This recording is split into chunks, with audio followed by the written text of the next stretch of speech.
I make funny faces right before the intro comes in, just to kiss Aliakai. Hi guys, welcome back to Xenia Bridge.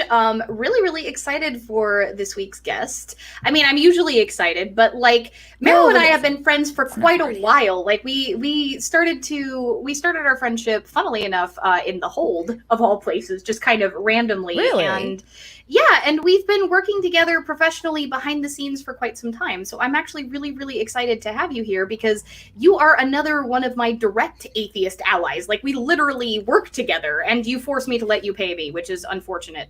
Hey, Nervardia? Nervardia? Did you not tell Nacha that this was going on, by the way?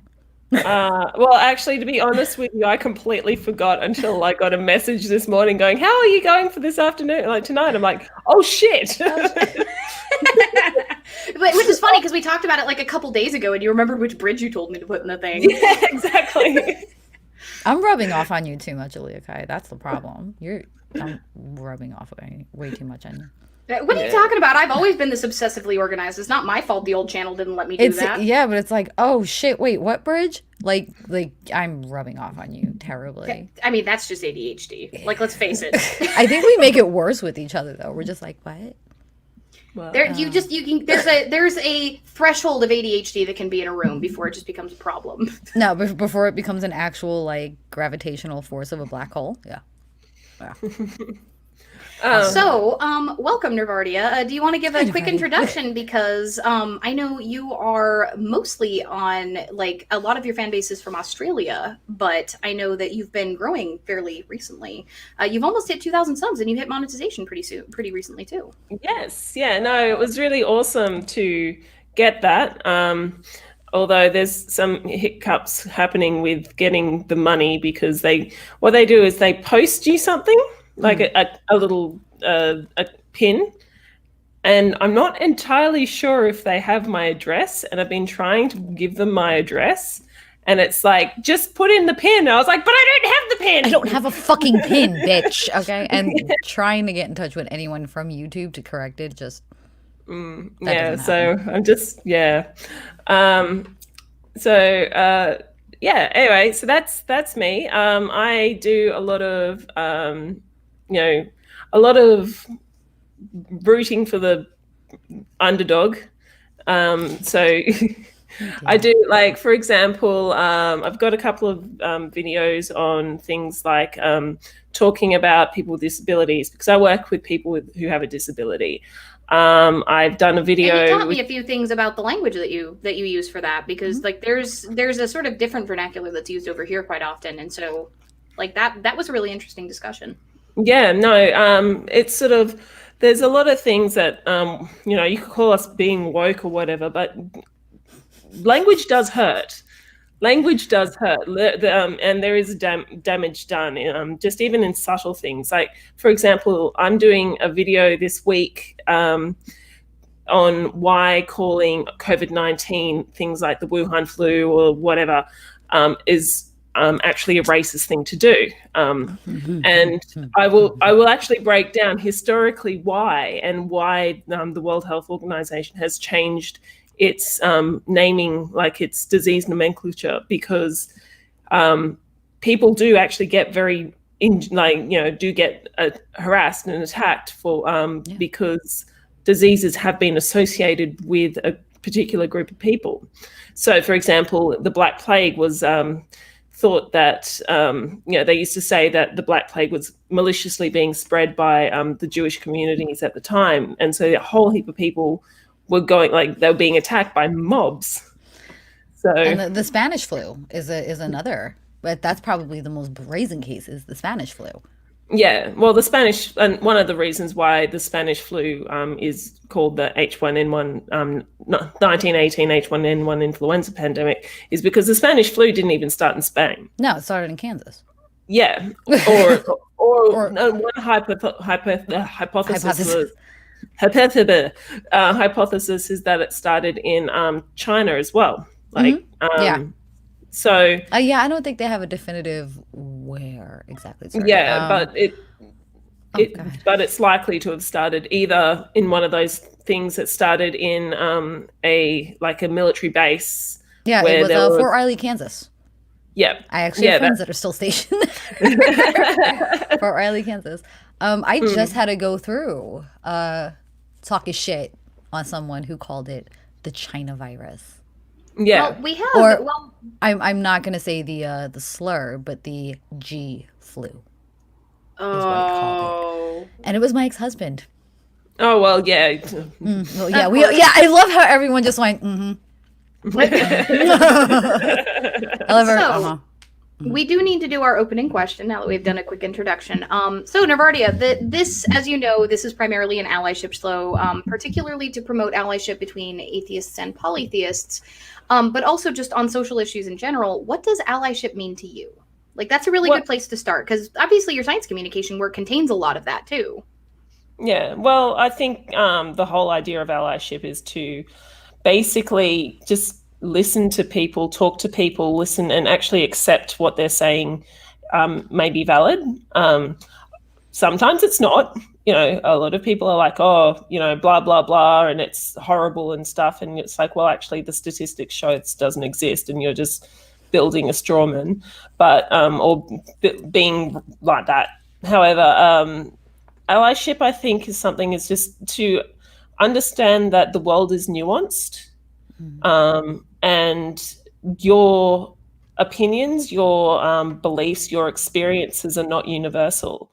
And I have had a lot of conversations with people where they're like, oh, this happened to me, or I did this, so therefore it's should be it.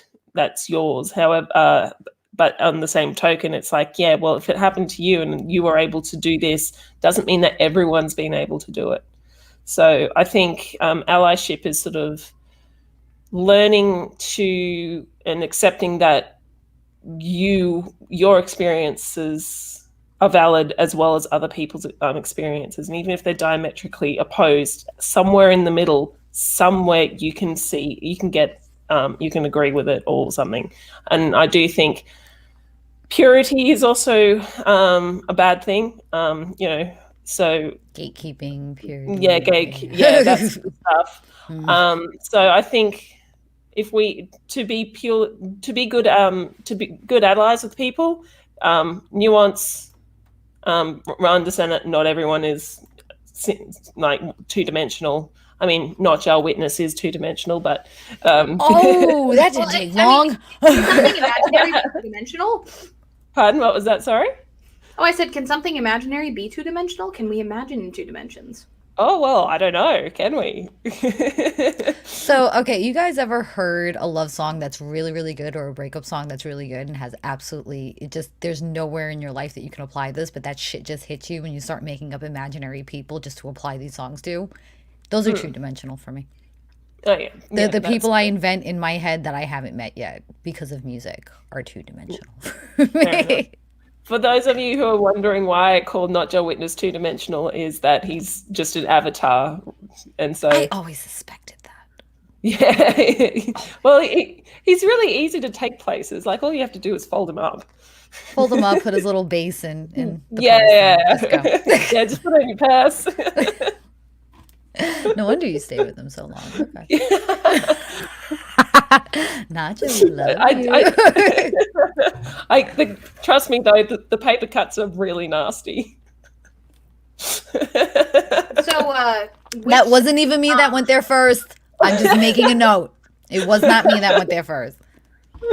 Yep. Apparently, Witch does something similar. Oh, I think we all do. I think, like, I have described songs as, this shit makes me think about someone I haven't met. I haven't met yet, or doesn't exist. Yeah. Those people are two-dimensional to me. Those are my two-dimensional people in my angry head world. Yeah. So, given that you are working on this sort of, I guess, nomenclature project, and you also just did a video on the plague not too long ago, you had told me a very angry story that you said you kind of wanted to discuss a little bit the other day over WhatsApp. Apparently, there were some women that decided to just go be the worst kind of human being over in your neck of the woods. You want to talk about that a little bit? Yeah. Okay. For a moment there, I mean, had no of course idea you what don't you want to because you wish it didn't happen. But I mean, it's going to be entertaining at least, right? I heard this story and I was like, how the fuck did we survive this long as a human species? Like, all right, I put that up right when you said that. like, And I am now reading your mind. We are officially psychically linked. So yeah, have Nervardia tell you guys this shit, and we're gonna get into it. So yeah, I actually think that was the first time you said fuck. That was. Maybe Like, we'll have bing. to rewatch. That was fucking perfect. Holy shit. Okay. Go ahead. Okay. All right. So, what's happening right now is that Victoria, it's a state in Australia, and its capital city is Melbourne. And there was a major kerfuffle. I'm not entirely sure what's going on down there or how Hold this on, wait, outbreak. Nervardia. We're not allowed to say that word anymore. What fuck? Kerfuffle. We're not. Kerfuffle. Remember what happens when we say that word. We're not allowed to say it anymore. I'm lost. Am I? Think trans scandal from a year ago. Oh, okay. Hold on. Private chat. Go ahead. Okay, all right. So, can I say schmozzle? Am I allowed to say Schmozzle. I like schmozzle. Schmozzle's a great word. That's wonderful. Okay, so there was a schmozzle going on down in I don't know how it started, but there was an outbreak. I have heard that one of the reasons why there was an outbreak is that people came in from overseas and they were hotel quarantined, and they hired a group of people. Okay, Jen, that's what I thought it was. Yeah. And I had a So anyway, they came in from overseas, and they were hotel quarantining, and they hired a group of security guards or something, and they weren't properly trained. Apparently, one of the security guards decided to have sex with one of the people that they. Yeah, I know. Yeah, exactly. It's like, these people might be infected with a deadly disease. Let's have sex with them. Yay! Anyway, but then I've heard there was other people. I mean, COVID's a hoax just like Australia, so like, why wouldn't they? Yeah, right. I mean, if Australia doesn't exist, then therefore COVID cannot exist in Australia, so it must be fucking safe, right? Okay. Yeah, exactly. Okay. Anyway, so right now, I will probably actually have to bring up. I'm following this COVID-19 coronavirus tweet. Okay. As of 12 p.m. today, it was Victoria has had 439 people diagnosed today, which is down from 41 from yesterday. But at its peak, there were like 700 people getting diagnosed per day. And you guys had like a good dip, right? Like you guys almost had it fucking eradicated. Pretty much. Hang on, I'm just going down through this thing on the. So there were like 1,000. It's just been really annoying, like not cool. And so now basically Victoria, the entire state of Victoria has just been going, you can't leave, according to our Premier, Anastasia Palaszczuk. She's gone, anyone who's been in Victoria cannot come into Queensland. And also there's an outbreak in Sydney, so the Greater Sydney. So for the Americans in the audience, can you describe what a Premier is? Premier is kind of like the state governor, I would say. Yeah, I would say like a governor for you guys. Yeah. Australia, I understand in America, each state is like their own little countries within itself, but Australia is a lot more unified. Yeah, so we don't have the same independence that you guys don't have power to the states, but you do have separate states. Yeah, pretty much. Got it. Okay. And so Anastasia Palaszczuk, who is our Premier, she's gone, anyone from Victoria cannot come up into Queensland. And also there's an outbreak of COVID-19 in Sydney, which is New South Wales state capital. And of course, two state capitals, they often sort of have a lot of commuting between each other. So what happened were these girls who lived in Queensland, they went down to Melbourne, and this was when Melbourne was, raging pandemic. This isn't like it was like before the pandemic. It was during this raging pandemic, and then they went down to Melbourne to steal high-end stuff. I've heard different types. Holy shit! Yeah, okay. Okay. So yeah. Okay. Yep. Okay. So they went down. Cool. But not only that, they went and I think they hosted a party, but maybe they had maybe they were in a party, but they had an illegal party, and they got fined like $1,800 or something like that. So they flew from Melbourne to Sydney. Again, Sydney was having small breakouts at that time. It wasn't as bad as it is now. But they went from Melbourne to Sydney. But because they didn't leave the airport, they didn't have to say that I don't understand how it worked, but basically they just went straight from the Melbourne to Sydney flight. Did not get out of the airport. So they didn't have to register as being in the city because they technically never left the airport. Yeah, and so they went from Sydney to Brisbane and never declared that they were in Victoria. So I live in the Brisbane area, and so actually their activities was a couple of suburbs away from me, and what they did was one went to work. She works at a school, a Christian school. Oh, great! So she was a cleaner. Fantastic, awesome. Okay. Yeah. So of course, school, lots of people, but because it was also a Christian school, that means that possibly it could have gone to a different church, because kids are Christian kids school. Are wonderful little fucking vectors of disease. Yeah. They also went to a restaurant where there was where they had dinner or lunch or something. They had a meal, and now a person who was actually at the restaurant at that time has tested positive for COVID-19, who also works in an aged care facility. Oh, okay. Okay. Yeah. So because you didn't get the lesson from our fucking state when 40 seniors died from a single aged care facility. Sorry, I have a particular anger with that because one of the first 24 people killed was a friend of mine's mother. I talked about this very early on in the pandemic, back when I worked on the channel that we don't mention. No, but this just happened with me. That kind of thing. Yeah, you had a similar experience. This weekend, I had a friend of mine.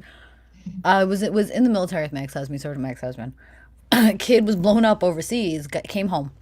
He was all right, good to go. A little rattled up, some shrapnel. Comes home to a house party. Goes on leave. Goes to a house party. Gets shot in the back, and he's paralyzed. Neck down. Yeah. Shit. All right. So he'd been battling the VA and communal care facilities since then, because it's VA care. They've been treating him like shit. And he was battling an infection to begin with. And they now believe that he caught COVID either at a VA care facility or a centralized care facility where he was receiving outpatient treatment that housed other disabled people full time. So now we're worried about either that VA hospital or this care center running. And this is California. California's been keeping a pretty good hold on things since they've been locking down, and now this. Yeah. So. Well, there's been a big problem with the military not publishing y'all, let me fucking the numbers tell of you. the infected. Let me fucking tell y'all. All right, with the fucking counters, military. ready your fingers. Let me fucking tell y'all. So I live a few minutes away from Fort Campbell. Somebody in my home works on post. High risk person. A month after this shit started happening, they told them to stop reporting the numbers out of the schools and the hospital because it was at risk of our national defense if they knew how many sick soldiers we had. They are still not reporting. Which itself should be a big fucking red flag. They're still not reporting. So one of the finance offices here, because they weren't allowed to report around to each other. The VA is the Department of Veterans Affairs. It's the department that a veteran has to go through in order to get health care, medical care, and other benefits. Basically, they're like the liaison between the military and the discharged veterans. And former members who have served. So we found out that my mother's office was the only one in the fucking country open because they were forbidden to communicate with other posts about how many people they had infected. So they closed every other fucking office except for hers. Finally shut it down. Finally shut that shit down. Pikachu, I love you. How the fuck did you two fucking fuckers fuck? All right, Jen and I became best friends because we swear the same amount. So they finally got her fucking office shut down, right? But they can't get their fucking VPNs fucking working. So now everyone's got to come in once a month every time it fucking updates. Now they're starting to have them back in the office. They initially started with high-risk people would not be coming into the office because the people who were high-risk in her office could work from home. No, her coworkers bitch that they were the only ones having to come in, so now everyone else has to come in. Mind you, they had a fucking coworker of theirs in the beginning of this who went to Land Between the Lakes, who went to Memphis, who went to fucking New Orleans, got infected 4 other people in the fucking office, one of which almost fucking died. They're making him come back in. The person that almost died, come back in. They're reopening the schools, telling them not to report how many sick kids they have. Then we have a soldier here whose mother lives with them. She's classified as a dependent. She's allowed to live on post with them. She went and got tested at one of the hospitals in town. The hospital in town gets in touch because she tested positive. Gets in touch with the hospital on post. The hospital on post violates HIPAA, tells fucking housing and the soldier's chain of command. On a civilian. Right. Mm-hmm. They've got guys out in Fort Hood that have symptoms. They're not sending them back to post. They're keeping them in the field. They're laying them outside with bottles of water in the Texas fucking heat on a cot. They're not letting them come back from training. They're not letting them go to the hospital. Yeah, I had a buddy in the Marines who was talking about how like they just don't even keep track of how many people have it anymore. Like everybody on his base has had it at least once. They don't. They are still PCSing is permanent change of station. That's when you get orders to go to a new place. They're PCSing people. They're discharging people. They are moving units. They are getting ready to deploy again to combat zones. What the? Y'all want to talk about the motherfucking military? Meanwhile, my mother's got such an incompetent ass fucking boss that she's skirting out to retirement. So she don't give a fuck what happened. She's like, yeah, this dude had a heart attack because of fucking COVID. Fuck it, he can come in because people are bitching and I don't want to fucking deal with it. It takes a congressional to get a GS worker fired in this country. It takes a fucking congressional. So it doesn't matter how much this bitch fucks up. It doesn't matter who she fucking kills. Unless somebody fucking puts a congressional in, she ain't losing a fucking job. Yes, so Fort Riley fucking Kansas goes to fucking Europe, spreads this shit fucking everywhere, decides to go training in fucking Louisiana, goes training in fucking California, then gets on a fucking plane, hops the fuck over to Europe, hops over to Spain, and then created a fucking outbreak in Spain. Because we were pissed off at the Spaniards at the time, and one of the central fucking focus points in the 1918 flu was Spain, they decided to say it came from Spain and called it the Spanish flu because there's actually a little bit more to it than that. Nervardia, that was a TLDR. You want to give people kind of a little bit of a primer because this actually uses the term Spanish flu, but there are other terms that are better, first off. And second, like I was just working with your script earlier. You've got a pretty interesting take on what was going on with that particular Griffon, campaign. I'm not going to fucking stop. No, I'm mad. Sorry. Well, I will come back to that. Because this whole debacle in Queensland I have not finished. Like, you know. Oh yeah. Oh, here we fucking go. Sorry, I went off on a. Okay. on a tangent. Yeah, sorry. I got really mad because like my mom's working on post. She's high risk.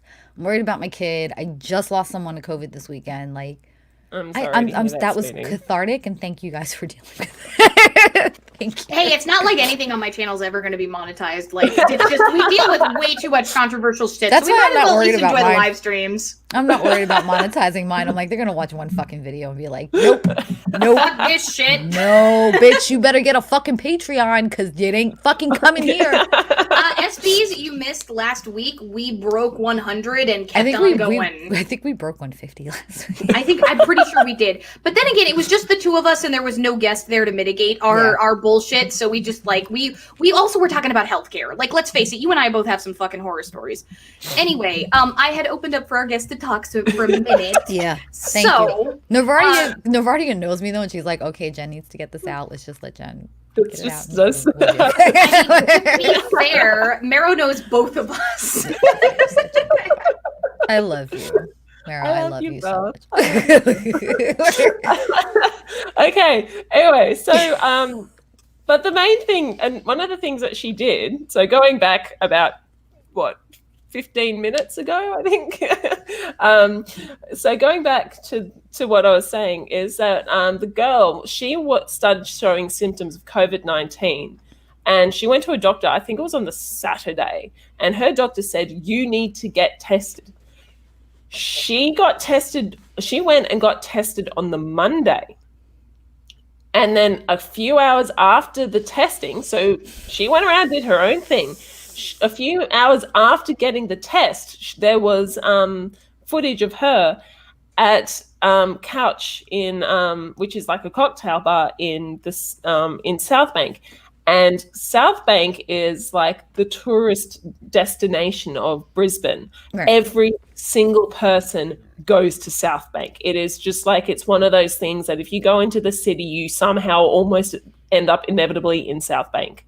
Like if you go, it doesn't care if you go 8 hours into upstate New York somehow and you're vacationing, somehow you wind up in New York City. It just happens. It just happens. It's like a black hole. It just sucks you to it. It's beautiful. Pretty much, yeah. It's actually really beautiful. It's a beautiful area. But also you've got in South Bank you have a train station where all train lines go through. You have two of the major bus depots, bus interchanges where most lines go. Everything goes through South Bank, and they went to South Bank hours after being tested for COVID-19, which was 3 days after being told by their doctor to get fucking tested. So in other words, like the I don't give a fuck just like barely even scratches the surface of this. How old was this fucking idiot? 19, 22. Like there's three people are involved in this, and they're late teens, early 20s. At that age, it's still the fucking parents' fault for raising such a fucking idiot. That's the parents' fault because they're not fully into the fucking world yet. They're getting the book thrown at them, and I hope so, because the reason why it's been a lot of people are so pissed about it is that Queensland, the place where the state that I live in, obviously because I live in the Brisbane area, that's basically, we have not had community transmission of COVID-19 for 2 fucking months. And now this stupid cunt decides to fucking go run a trolley of fucking little train of fucking COVID through the goddamn country. Yeah. In 2 fucking months, we have not had any community fucking transmission. And like I got an email from my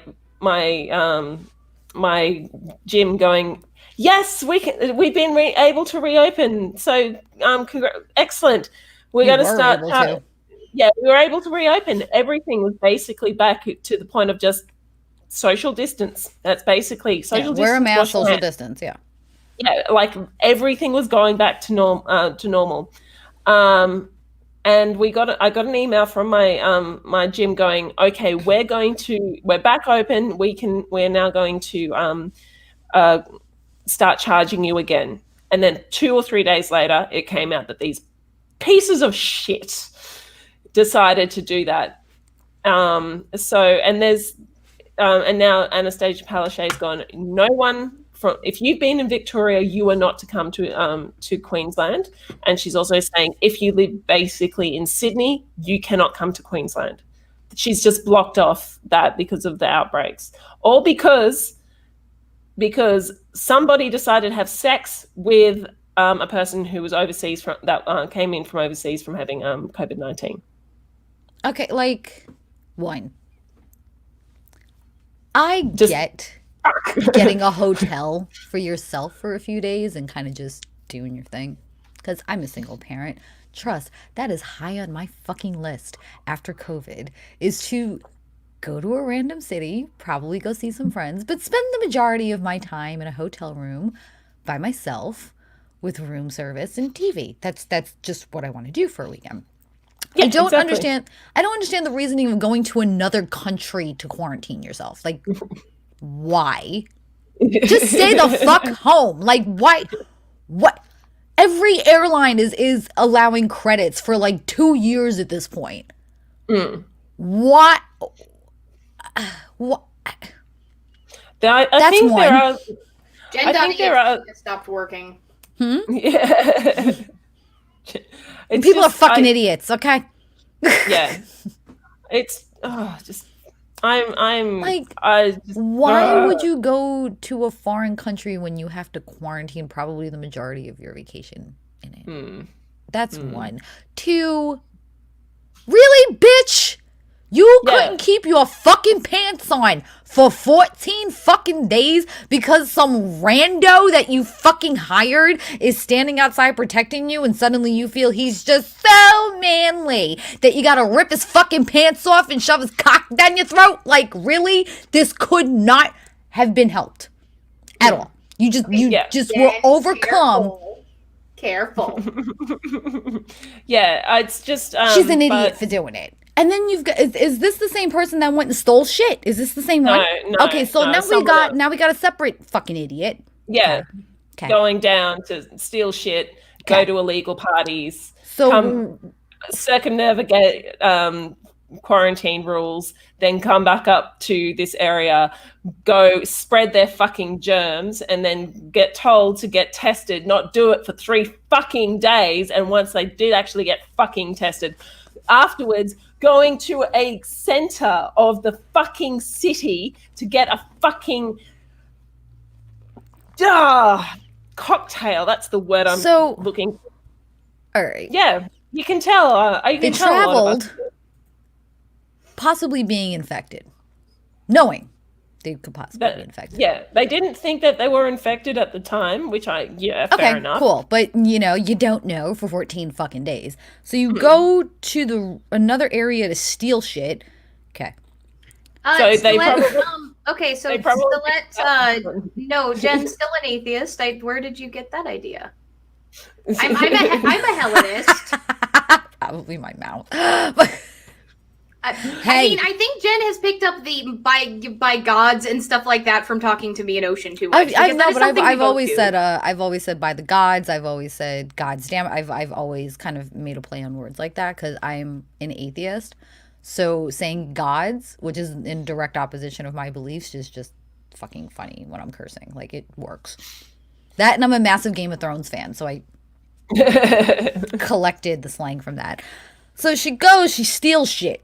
She specifically goes to a place to steal shit. Oh my fucking, where are her parents? I have no idea. Because, like, if anyone, now I'm not gonna sit here and say I'm the greatest parent in the world. Today was an absolute fucking battle of shit. I had no fucking concept of what I was doing, and it didn't go well. Not saying I'm the best parent in the world, however. Oh yeah, the one that pissed on the Verizon floor was great. Great in the what the fuck sense. Where is this fucking idiot's parents that allows them to think they can steal? Because you said she's 19, right? So yeah, this is not a full-formed adult yet. There's still a lot of parental influence. Can travel during COVID, not report. I'm gonna beat the shit out of her mother for raising someone like this? Like, Or what father, the fuck? or father. Or both, or both, or both.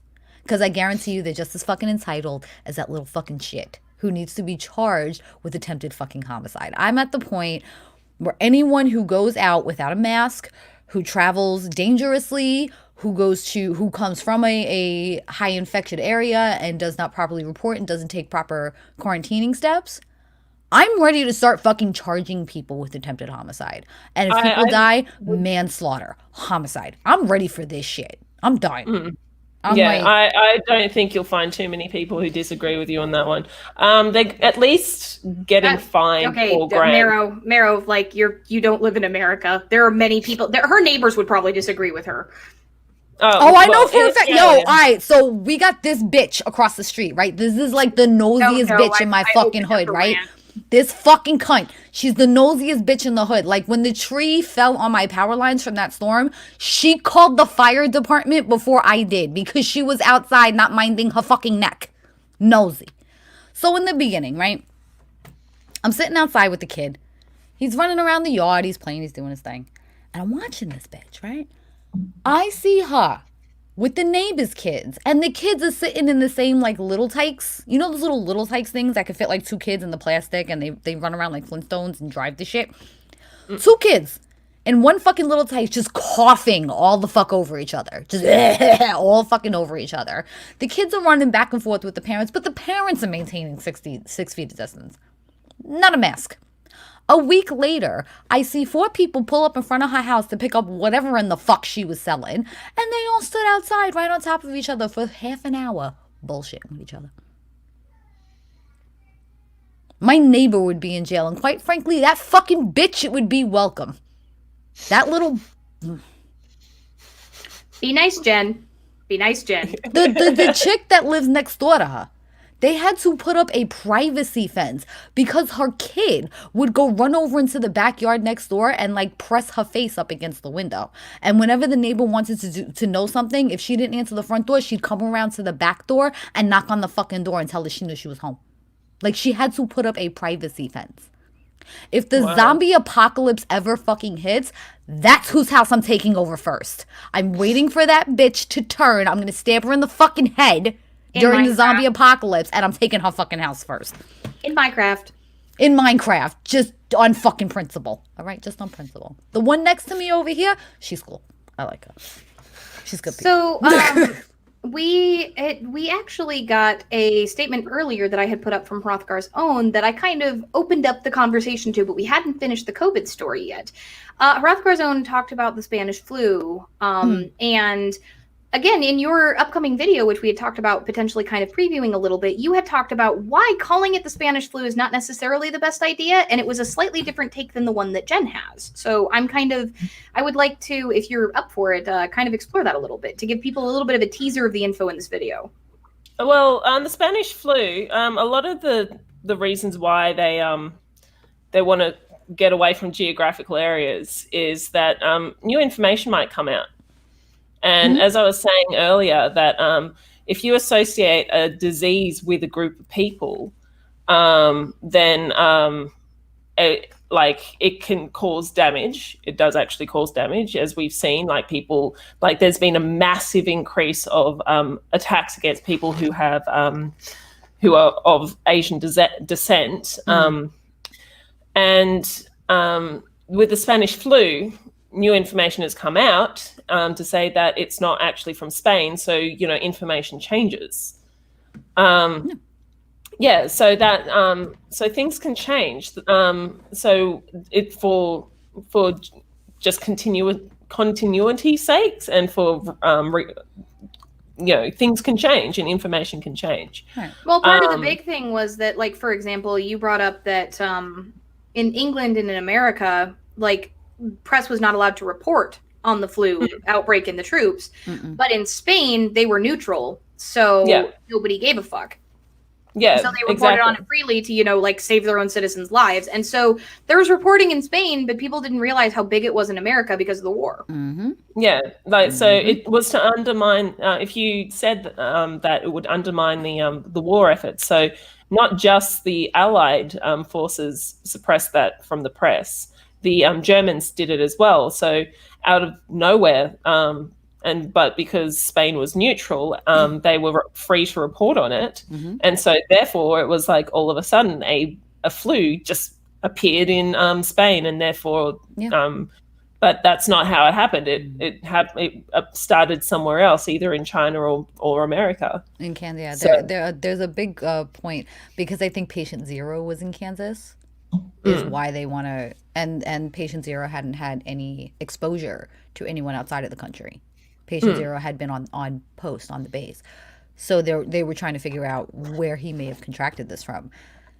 Knowing Fort Riley, he probably went out and picked up a questionable woman for who knows where that may have been swinging by a military town one night, and that's how it's Fort Riley. It's very boring, and you get your entertainment where you can out there. Still to this day. You grab it where you can out there. Still to this day. Also, I want to talk a little bit about how viruses can mutate and how they can jump species. Thank you. Hey, as a science communicator, that is absolutely 100% your thing. Go ahead.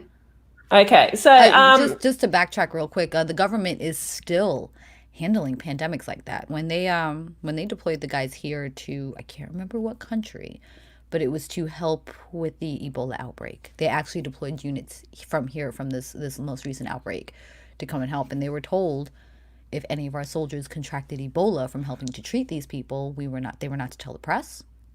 It was to be a classified document on who was infected, and their cause of death needs to be listed as it was something else. But yeah, they're still doing that. They're still doing that to this day.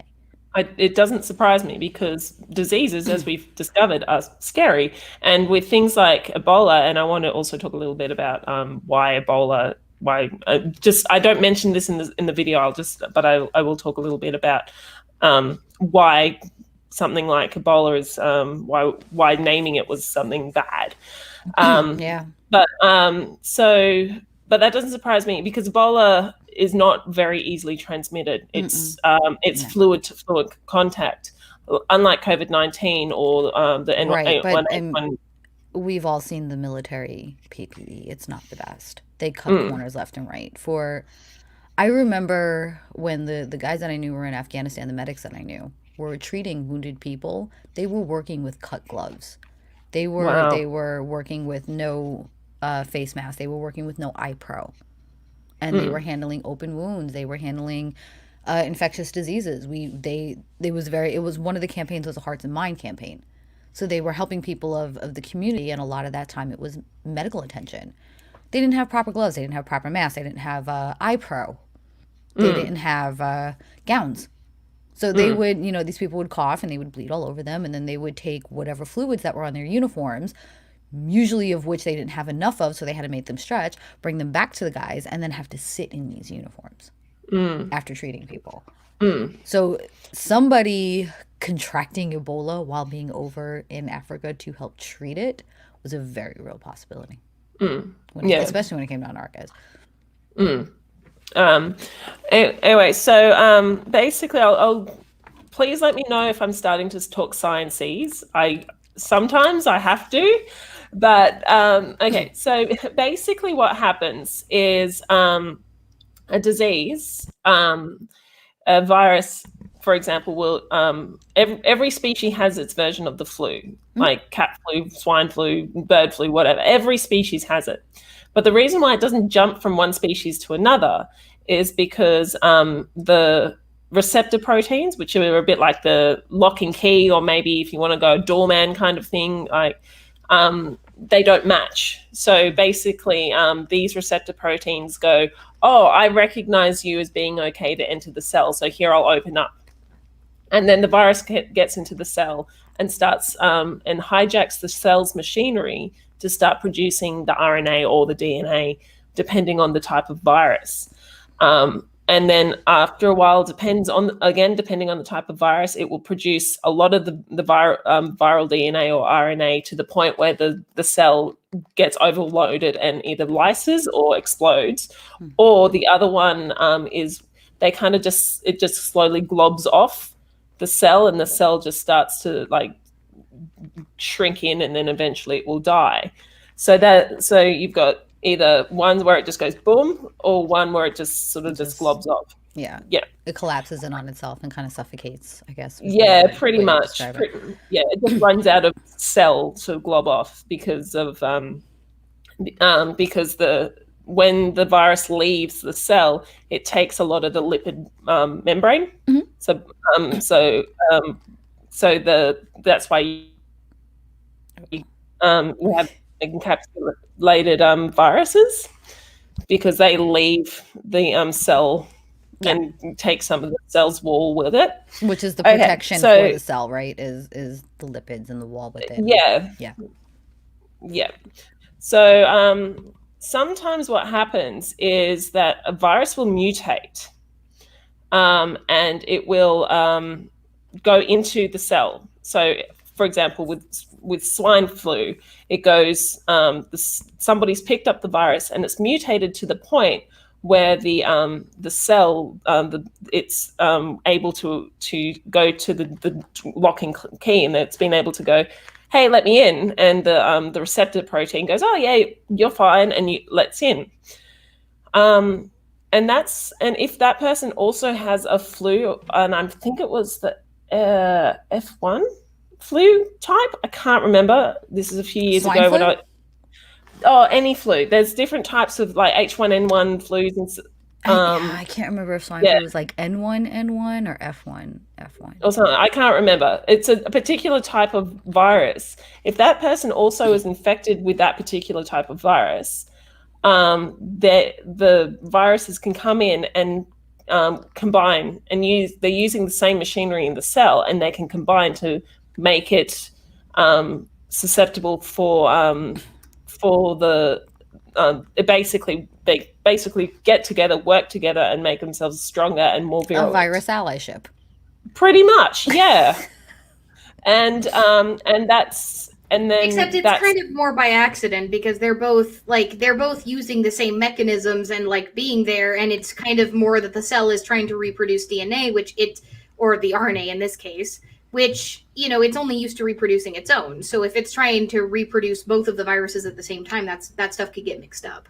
Yeah, and that's literally what happens, and which is why the mutated virus, normally that would just if that person didn't have that virus in that cell at the same time, that virus would probably just fizzle out within the body. But because they had the same type of flu virus, they were able to recombine, and then the difficult part where the receptor protein might have gone, nah, I don't recognize you, but it might have not. It went from receptor protein goes, you're definitely okay to come in.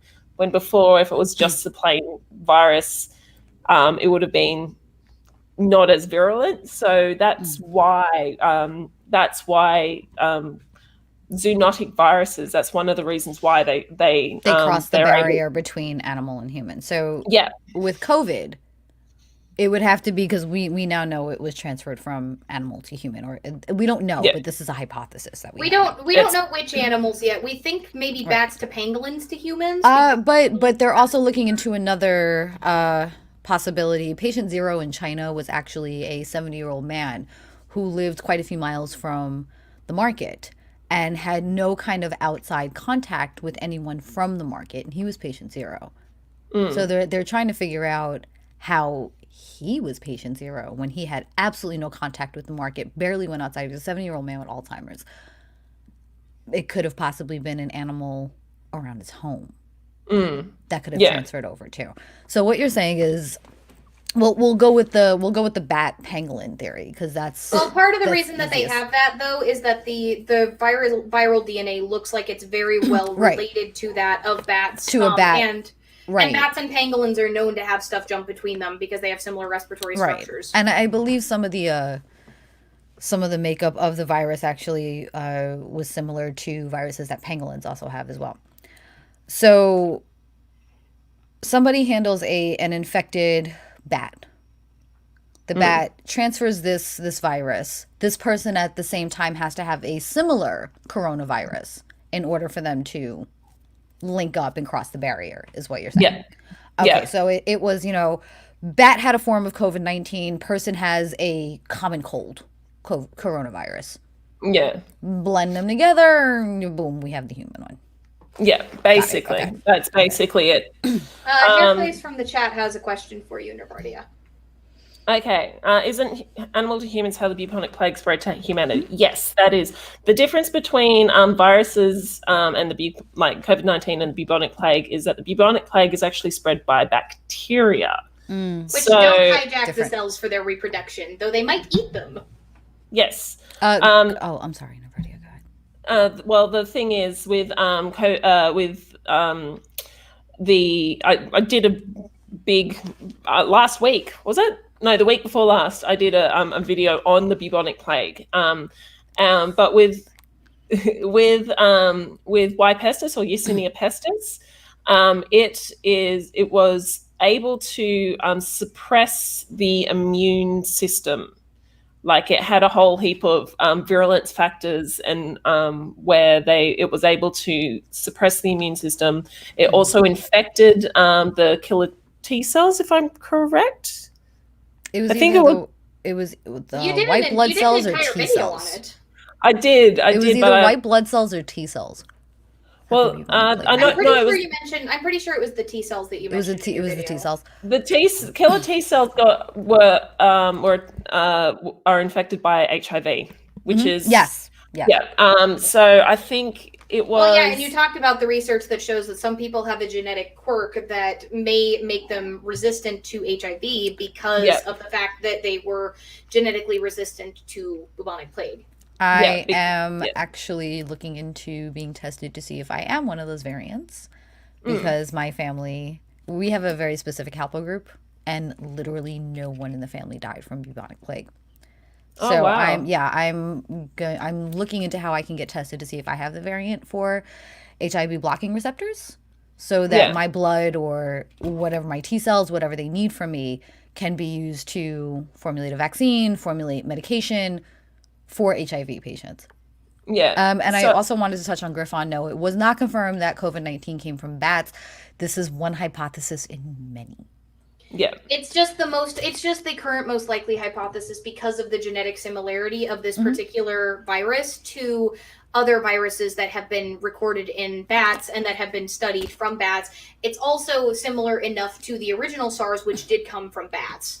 As well. So, like, that, and bats carry a shit ton of. Very likely that it came from a bat, though we don't know what else it hopped through to get to humans, or if it came directly from anything. So the wet market hypothesis may be out, but the bat hypothesis is still the most likely. Yeah, it's, for all we know, and bats carry a shit ton of coronaviruses. Like,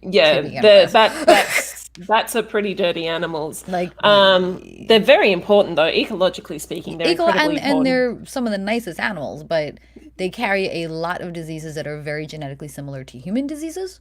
And therefore it becomes very easy to cross barriers between. This is why we have so many horrible diseases that have seemingly come from bats, because genetically it's so. This is one of the things. They do actually carry a lot of diseases. They carry a lot of benign viruses, especially like ones that don't hurt them. But if those do end up hopping to humans, can do a lot of damage to us. They also live very communally, and they tend to live in very tight quarters, and they tend to have a lot of interaction between their bodily fluids with each other as just part of their social structures. So bats do have a lot of diseases, and they're very dirty and give them to each other. Yes. Yeah. If you guys are familiar with the U.S. South, I don't know the name of it, but there is a disease specific to bats that causes them a froth at the mouth, very much like rabies. Oh, wow. And they were finding it to be riddled in these caves. We have Dunbar Cave State Park here that they had to close down because of this disease that was killing massive amounts of bats. And they found out it's because bats are so communal and they interact so much with each other that they had to literally shut down parks and caves to keep bats out of these communal spaces where these caves had these bacterial infections that were killing them. Griffin, the answer to that is corona means crown, which describes the shape of the structures that COVID and other coronaviruses use to get into the cell. Yeah, coronavirus is circular, and it has these little dot thingies that kind of come out of them. Like Yeah, spikes. and They're viral spikes. yeah, viral Yeah. spikes. And it Yeah. looks like a crown around it. And those spikes is what attaches to the cell that they're going to infect. Yeah, that attacks the that receptor protein that I talked about earlier. Yeah, Aiden was right. I'm sorry, white mouth disease. That was it. Yeah. Yeah, so like for example in I can't remember what year it was, but it was not that long ago. There was something called Hendra Virus, which was named after the place in it's just slightly north of me where I live in the place Hendra, the suburb Hendra, where it passed from bats to horses to humans, and there was it is a reportable disease. If you have a horse that gets diagnosed with Hendra, like you have to report it to the authorities because it's actually quite a nasty disease for humans. So we were quite lucky. It didn't spread around too much. I don't think it was very virulent. It's not like COVID-19, which gets spread really, really quickly and really, really easily. So that's why. COVID-19 is so terrifying because it is extremely virulent and in the right person exceedingly deadly, and yet enough people can spread it when they don't have symptoms that it is so much more likely to reach the people that are going to die from it. There's more that makes it even scarier. For those who don't know, if you get a common cold, it's a coronavirus. It's literally a coronavirus that gives you the common cold. COVID-19 is a mutated coronavirus that attacks at a much more deadly rate. And what they're finding now is your survival is largely dependent on your viral load. If you have a lower viral load, you have a much more higher chance of surviving. But if you have a higher viral load, it'll kill you. Yeah. It's not just that. It's also like they've also found out that it seems to attack some people's immune systems directly in the same way that something like HIV would. And that's what causes like a lot of people to end up getting intubated. Is what'll happen is you'll get the infection in the lungs, the white blood cells will go in to attack it, and then those white blood cells will then get hijacked, release metric fuckloads of cytokines to call more cytokines to call more of themselves there. They'll get hijacked, and suddenly your lungs are filling with fluid, and that's why you have to get intubated. Very similar to HIV. This is very, very similar to HIV, except I just want to. Can I clarify? Can I clarify something quickly? I think we may be looking at. Okay. I just want to clarify. A cytokine is a cell signaling protein. So it's a cell communication protein. Basically, so it says "Come here, kill shit." Can we highlight what Freya? For clarification, a second. Yeah, that's true. So because if everyone says SARS-CoV, okay, so that's a good point. Okay, so SARS-CoV-2 is the virus that causes the disease COVID-19. So that is very true. It's the HIV/AIDS distinction. HIV is the virus that causes AIDS. But people tend to, instead of trying to differentiate, they'll just say AIDS because usually it's AIDS-related complications that will kill somebody who did acquire HIV. So, Rilla, everything that I've read says that there was one paper that was published without peer review, just onto the internet to spark up discussion, that had the idea that there might be. As far as we can tell, there have not been any significant mutations that have affected virulence or deadliness. There was a theory that they might have, but that paper is getting torn apart by peer review at the moment for having been published to be productive, which is a thing that happens in high stakes situations like this. Sometimes scientists will do that so that discussion will happen faster, so they don't have to wait for a bunch of their peers to go over it to get it published in a journal. But you can also end up with bad info getting out that way. So right now, the consensus seems to be that nobody has found a form of SARS-CoV-2 that has mutated far enough to affect the way it infects people, or to affect the effectiveness of a vaccine. There are various subtypes that they're tracking, but those subtypes, the genetic variances, are relatively benign as far as anyone can tell. Very minimal. It just tells you where it came from. It's useful for epidemiologists more than anything. Go ahead, I just want to say something, and this is something that's really quite scary in regards to America, is that the more people who get infected, the more likely you're going to have a virulent, more virulent part of the disease and a more virulent subtype to exist, to mutate. And so this is part of the reason why anti-vaxxers need to stop with their shit, because you can have the same thing happen with measles, mumps, rubella. No, but this is now happening with whooping cough. The anti-vaxxers, whooping cough was the big one. Was the I can't remember the name of the goddamn person, and I'm fucking allergic to it, and I can't remember. Pertussis. Was the pertussis? Yeah. They went on a crusade against the pertussis vaccine, and now so many people have not been vaccinated that whooping cough is evolving to a point where the ones that we are vaccinated against, the vaccine is less effective. Yeah. Because of the spread.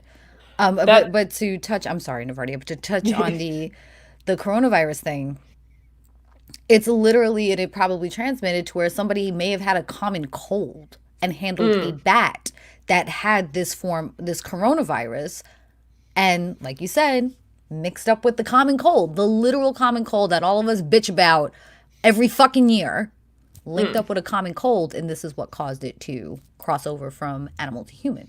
Yeah, and that's what makes it so fucking terrifying. Yeah, and the reason why it's so scary is because we have with the common cold, we all have some form of previous experience and exposure to the common cold, and even genetically speaking, like it's been around for fucking millions of years. But with COVID-19, it is, when we say novel, we mean novel. We mean it brand spanking new. And there's never been anything with the particular like viral hooks that it has that can enter cells the way it does. No. Let Nervardia finish. Yeah.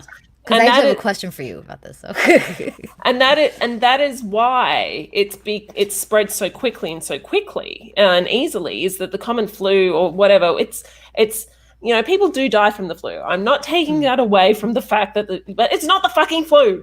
It's a whole other fucking virus. And what pisses me off about that is like people are like, oh, it's just the flu. Did y'all forget that the deadliest fucking pandemic in human motherfucking history was a goddamn flu?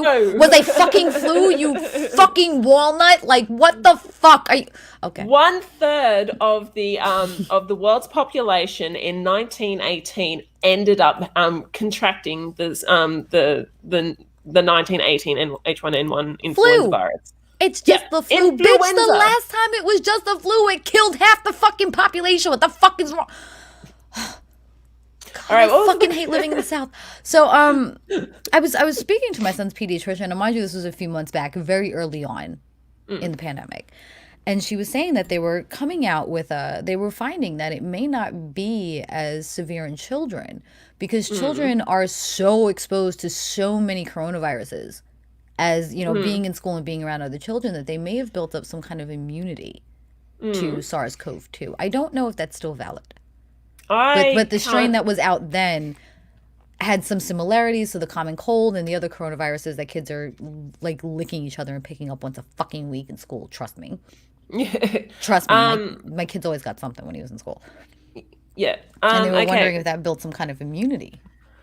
Well, the thing with kids is, like, I'm not entirely sure. If you're going to ask someone, ask scientist Mel, because she probably understands all this. This shit. she knows a lot. But I did ask something. I did a stream with her in regards to stream with her where we debunk we take 3 hours to debunk a 10-minute Prague of You video. Okay, so while we're on the subject really quick, by the way, can I address something in the chat with your backing really fast? Because this sure. Oops, hold on. This guy. All right. So Leia, no. The reason for that is the fact that it is so novel. If it was man-made, it would have been like bits and pieces from other viruses, because we don't really have the ability to make structures like this it's never been seen before in nature as far as we can tell. I was going to say, when they did test it, when they did study it, they were finding many of the same genetic markers that was naturally occurring in both bats and pangolins. Not something that they have, and it was a big fucking conspiracy to, the Wuhan lab. They don't have anything in fucking labs that even replicates this or could replicate this in human form. And also the proteins, the receptor proteins, do not fit perfectly well either. Like if we were going to have, the genetic, there's too much, like the genetic, if it was perfectly human made, it'd be a lot more deadly. It would also have less DNA, like less, it's because they'd just take out all the junk, all the stuff that's not needed. It would also have 100% match for the disease, like for the receptor proteins, which it doesn't. It just has a good enough and as you said, there's too many genetic similarities between viruses that have found in bats and pangolins as well. So that's 100%. Absolutely not. Completely not fucking true. No, it's not true at all. Professor Stick did a really good video on that too. And I did one, but basically I didn't really go too deep into the science. I just talked about what PCR is. I just clickbaited COVID-19 isn't man-made. But the chances are that with all of the craziness going on with the genetic material, it is not at all likely in any way, shape, or form that it could possibly have been man-made. And again, like the way that the proteins function, we don't even fully understand all of the ways that this virus can fuck with us. Yeah.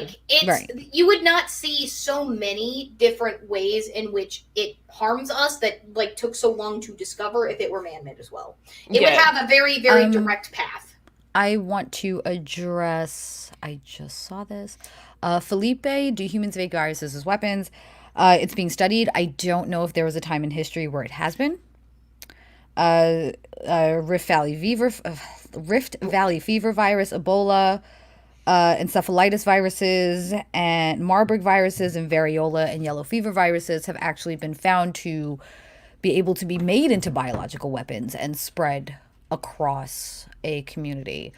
It's not to say that we haven't used viruses against a community before in the United States. The syphilis Tuskegee experiments were a wonderful case of that. While it wasn't put into a bomb and released over a neighborhood, they did infect black men without telling them that it was syphilis to study them.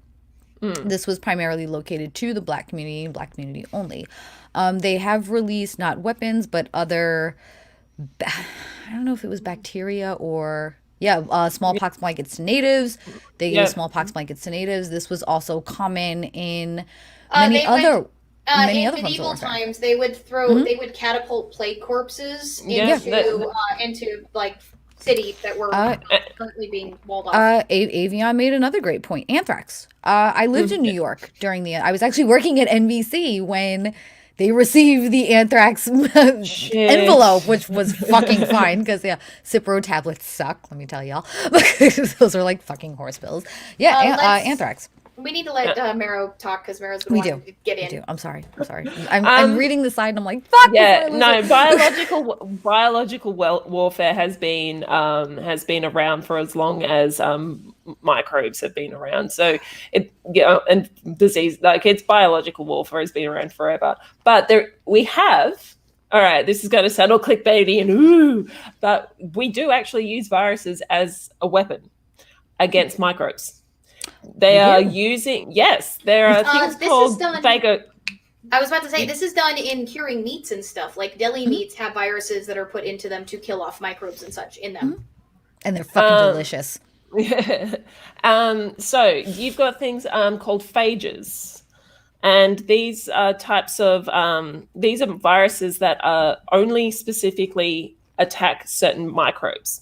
So as I said, viruses are really, really specific. Like if viruses weren't specific, we would have this, every second week.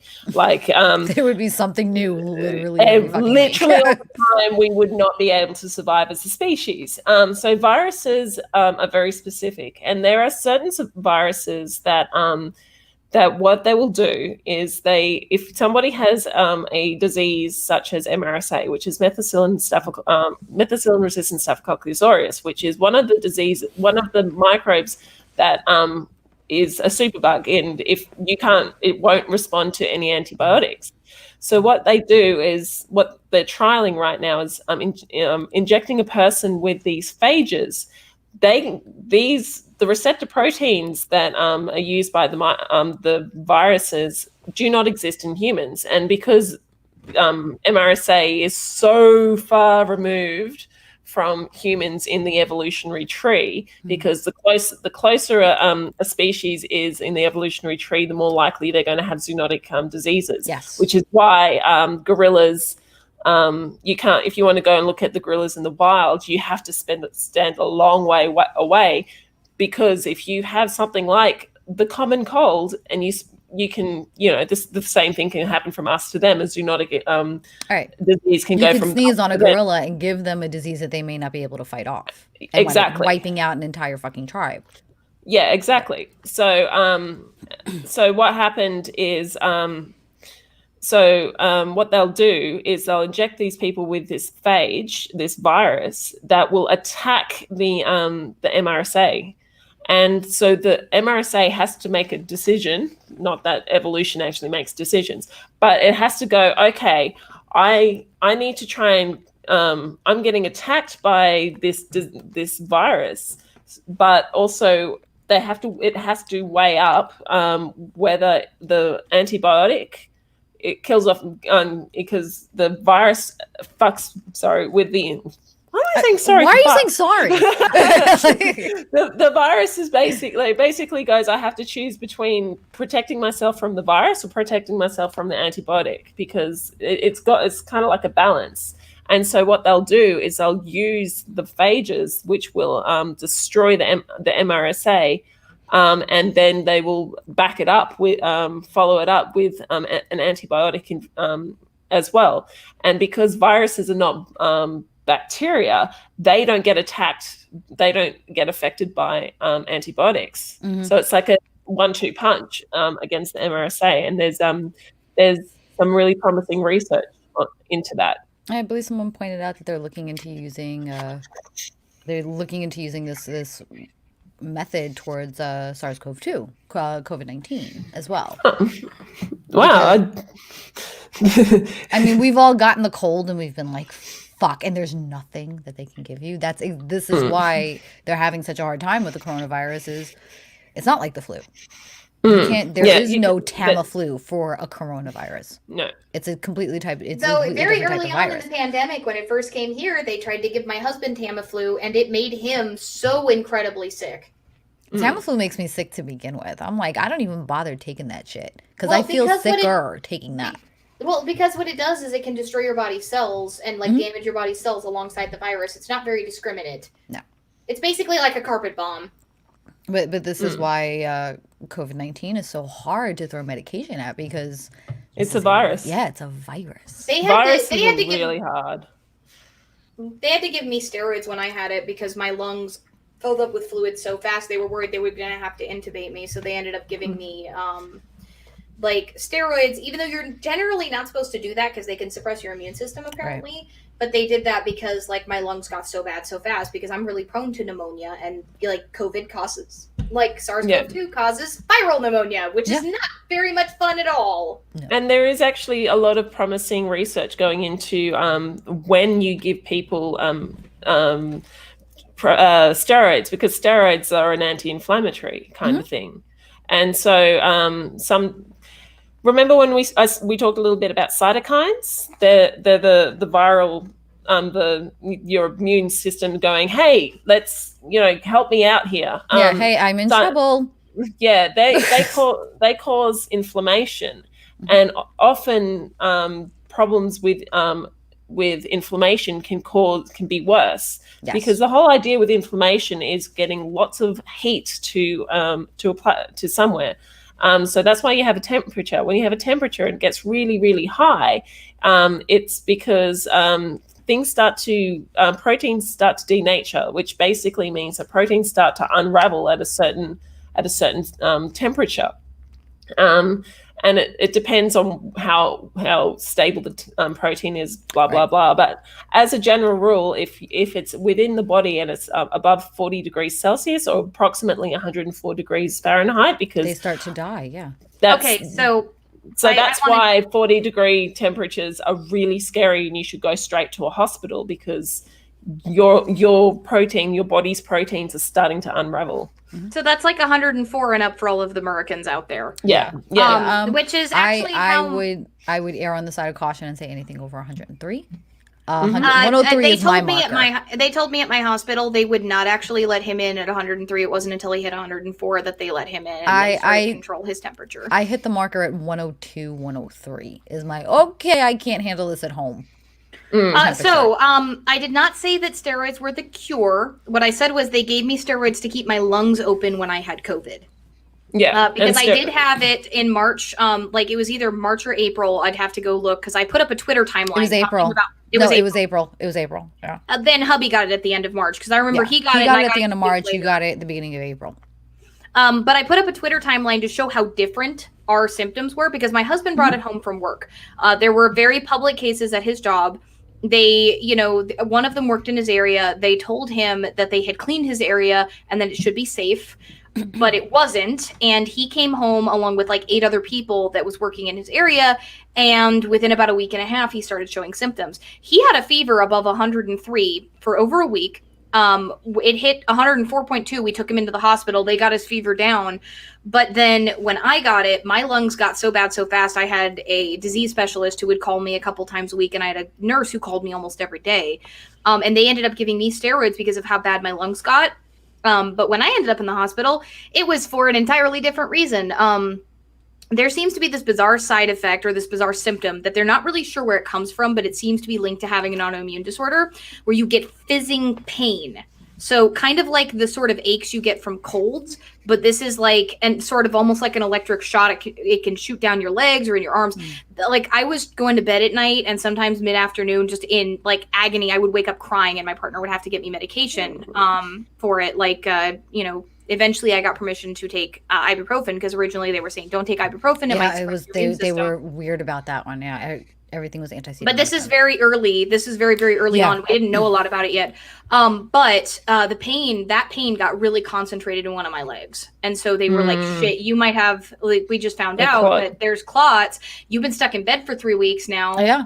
Blood clots, are a massive issue. So I ended up in the hospital overnight toward mid-April getting checked to make sure that I didn't have a blood clot in my right leg because they thought I had one.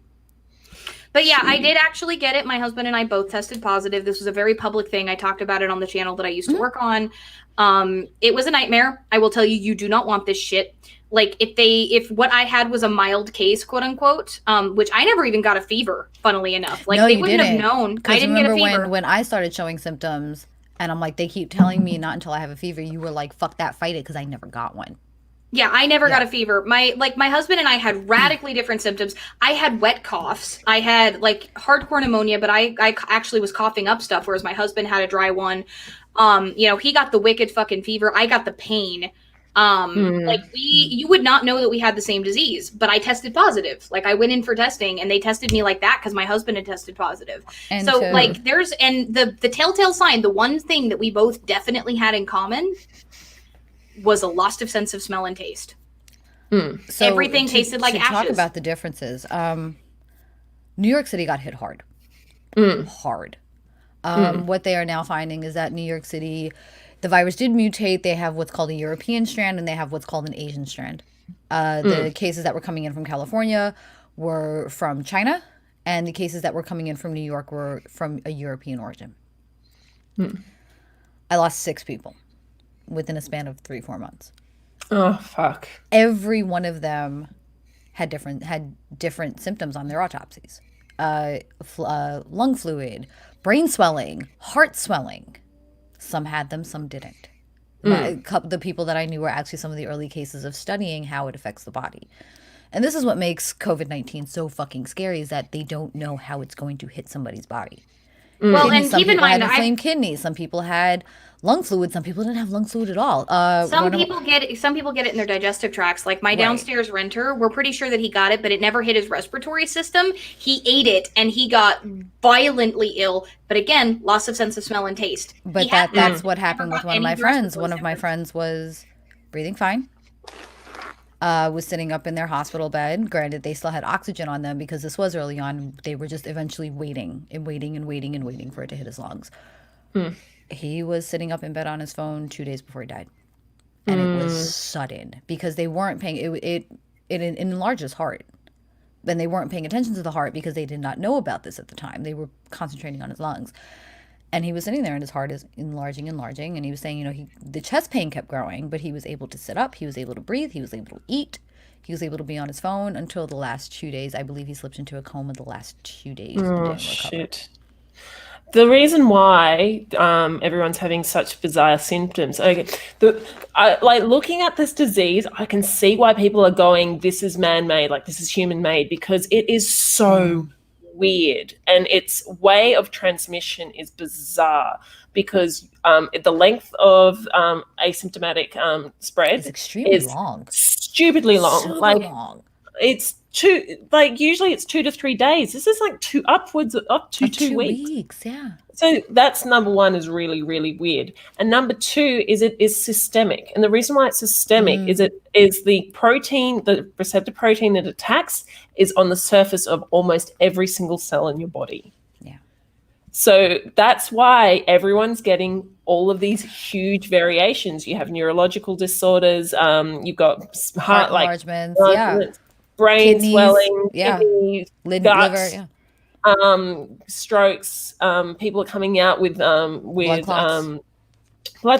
People are coming out with diabetes. I've heard, although I haven't really looked up, but it wouldn't surprise me. And the reason why the whole thing, they've got type 1 diabetes is one of the long-term effects. And the reason being is, from what I've heard, I have to look into it, but it wouldn't surprise me at all. And the reason it changes being, so quickly that it's hard to keep up on everything. It's like. But one of the reasons being is that COVID-19 or SARS-CoV-2 infects, uses a receptor cell, which is pretty much in every single cell in your body. Yeah. Which is why I can kind of understand people are going, this was man-made, because it's just so systemic, it is so easily spread, and it's so once the symptoms, once it does attach and infects your body enough, it kills rapidly. It kills within days. One of my friends was I want to say she was symptomatic, I'm sorry, for 5 days. 5 days. Bregwin, you're right. I'm pretty sure it was the ACE2 receptor protein. It was, I believe it was the ACE2. Within 5 days. And she found out she was exposed at work. And she started showing symptoms, I want to say within a week. From the day she started coughing, 5 days later, she was dead because of the viral load that she had. And they're finding, oddly enough, the viral loads in their throats. They're finding the viral loads in the back of your throat. Which I'm okay. But again, oh my God, that test, I swear, they poked my brain so hard, it unlocked repressed, fucked up childhood memories. Like, they dug that shit so far up my nose, it hit my fucking brain and unlocked repressed fucking memories that I've been pushing back since I was 4. And I'm sitting there later going, I haven't thought about that. Goddamn, what the fuck? Shit. Goddamn COVID. Shit. Yeah, I was in so much pain. I got a freaking pressure headache for 3 hours after my test. That was a nightmare. By the way, if you're just getting the measly little, they're swirling around in your nostril thing, if you're not poking your eye out with the goddamn Q-tip, they are not doing the test right. I'm going to tell y'all, I was a child. I was a teenager in the early 90s, late 2000s. That shit felt like I had been doing massive lines of coke every fucking day for 3 days the next day. I felt like I had been doing nothing but fucking railroad lines of coke for an entire fucking weekend the day after. I was like, Oh my God, this like everything, my nose burned, my throat burned, like it was sore. It fucking sucked. Like I remember looking at my mother and being like, oh my God, how the fuck did I handle Coke as a fucking teenager if I can't even handle a fucking COVID test now? And she's like, well, if you didn't do so much of it, maybe you would have had the fucking nose to handle it. I was like, well, touche, bitch. Okay. Good point, yeah. That shit feels like being on a fucking Coke bender for 3 days and not in a good motherfucking way. It was everything burned. Everything just Note burned. to self, guys, for any angry person on YouTube that may or may not be listening to this later, we are not advocating for Coke use. This is just a part of Jen's history. Oh my God, who could find Coke anymore? Is that even a thing? Apparently, Is Coke yes. even a thing anymore? Only I if thought you're it- like really rich. No, I thought it all went like meth and pills. Like, is Coke, like, I couldn't even begin to tell you where to find, no. I haven't heard somebody talk about Coke, it's gotta be 15 fucking years. I don't know how we've managed to talk about COVID for an hour and a half. Well, Like, because what there's is so it? much shit on it. Yeah, but for those of you who are curious about my experiences, if you go onto Twitter and you look under my username and you look for COVID, I actually did put up a timeline of both my husband and my symptoms almost day by day in 2 separate Twitter threads. Because again, like I got hit very early on in the pandemic. Like my state was the very first one to identify the virus in the US. So like when we got it, it was like within the first, I want to say like 300 or 400 deaths in the US. Like it was starting to spread in other places. But like our state got hit first. And I actually, again, I know somebody whose mother was among the first deaths for COVID within this country, like, and within the state. Like I actually know where that old folks home is that got hit. It's not too far from where I live. So when you're looking at that kind of stuff, like that, I have direct experience, and I tried to put that stuff up there so that people could realize just how wide the variants in these infections were. Because I caught mine taking care of my husband, and you would not have known that we had the same disease. A lot of my friends that got infected and had died were actually healthcare workers in New York City. One of my friend's mothers, I believe, was one of the first like 100 to 500 deaths in New York City because she was treating patients and they had not stopped traveling from Europe, and the Europe the strain that they're finding from Europe is like the viral load in that is unbelievable. Oh, yeah.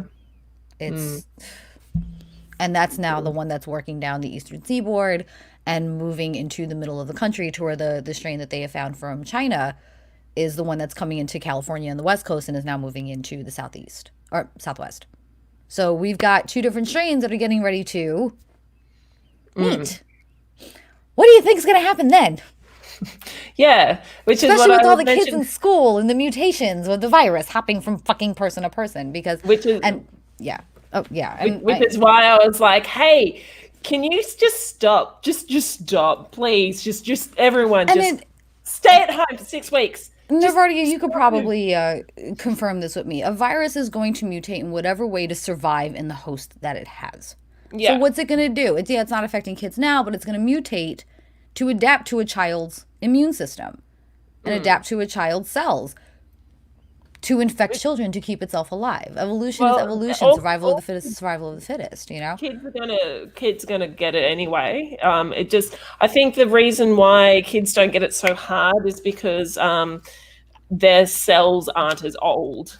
Possibly. That's a really good hypothesis. I like that. And I'm sorry, y'all, if you think kids aren't going to lick their hands, chase each other, and scream Corona, y'all don't know fucking kids. Okay? They're going to fucking, I'm going to cough on you, and they're going to fucking chase each other, and they're going to lick the, what do you think, kids? You think kids are going to lick their fucking hands and yell around yelling Corona, or lick each other, or cough on each other, or be little assholes and sneeze on each other? That's exactly what they're going to fucking do. Corona is the new fucking cooties. That's exactly what that shit is. Yeah. And in that video that I'm going to release this week, I just want to point out to that. what I'm going to talk about is the long-term effects of calling a disease after a particular place, because right now coronavirus has the association of the Asian people of Asian descent, but in 300 years' time, if we survive, people are going to be learning about COVID-19. Yeah, they're not going to be learning about China virus. And what I was trying to say earlier with Ebola, one of the reasons why we don't name after geographical places is, imagine, like, for most people, the first time they've ever heard of the word Ebola is due to a disease that makes you bleed, like a hemorrhagic virus. Yeah. So imagine if you met someone from the Ebola River who lived. What are you going to think? Exactly. And so that's like, I don't think Ebola, the river area, has a lot of tourism, but let's say that could happen. Like, people are going to associate a disease with a certain area, and which is why somebody was like, oh, it's not racist because we're talking about the place and not people. And I was like, xenophobia is to hate someone from where they come from. Racism is where hate people from their genetic ancestry. And it's like, you can't separate a Chinese person from coming from China. Like, it's xenophobia and racism are so closely interrelated. In my video, I even just mentioned, in my opinion, xenophobia and racism are pretty much the same. But it is carefully crafted, because I'm sure everyone here has heard of norovirus, right? You know where norovirus came from? Isn't it or something? Norwalk, I can't say this. Norwalk, Ohio. It is named after Norwalk, Ohio. But they didn't call it the Norwalk virus because it was US based. They called it the Noro. N-O-O-H. Noro. Can I just say fuck norovirus? Like, I've had norovirus. It whooped my ass. Oh, norovirus. Fuck yeah. Yeah, I had it like years ago, well before I was ever on YouTube. I want to say like, almost 10 years ago. But when it came to naming, they didn't want this city to be affected. So while it was founded in Norwalk, Ohio, they changed the wording to still identify that it was from Norwalk, but not white imperialism, but not in such an apparent way such as Spanish flu, Ebola virus. Just like with swine flu originated in Mexico. However, where it originated from were massive pork farms that were funding the U.S., that were bringing pork into the U.S. They didn't want to name it the Mexico virus or the area in Mexico that it was, because they were afraid of the impact on the pork industry and pork products and how it would affect the economy. So they decided to call it swine flu. And I also talk about swine flu in this video as well. I've never had Ebola. No, norovirus is actually fairly easy to get, especially if you ever work in food service. Like, it is super fucking easy to get, and it will especially fuck if you up. It will. I got it when I got it on my way home from visiting Canada. I got it off of what I think was the Victoria Clipper ship, which is a ferry that goes back and forth between Victoria, Canada, and the U.S. I got it off Staten Island ferry. Yep. So, like, it's very, very easy. It is extremely easy to get norovirus. But yeah, it was named after Norwalk, Ohio. Poisoning. It is the worst food poisoning you will ever get in your entire freaking life, let me tell you. I gotta tell you, I lost a considerable amount of weight on norovirus, but that's not the way I wanted to fucking do it. That shit'll fuck you up. Because my dumb drunk fucking ass went and got food on the fucking Staten Island ferry. This is why you don't get on the Staten Island ferry when you're drunk, because the pretzels seem like a good fucking idea. Okay. Yeah, so I talk about the swine flu as well, because in Egypt, 300,000 pigs got slaughtered. And the thing with the pigs being slaughtered, you might be thinking, why? Like, Egypt, it's, a Muslim majority country, and there's a lot of Jews there as well. And, they're not generally good fans of pork and pork things, like pork-based foods. But Egypt has a Coptic Christian community. And, of course, the Coptic Christians are often persecuted because of religion. In general.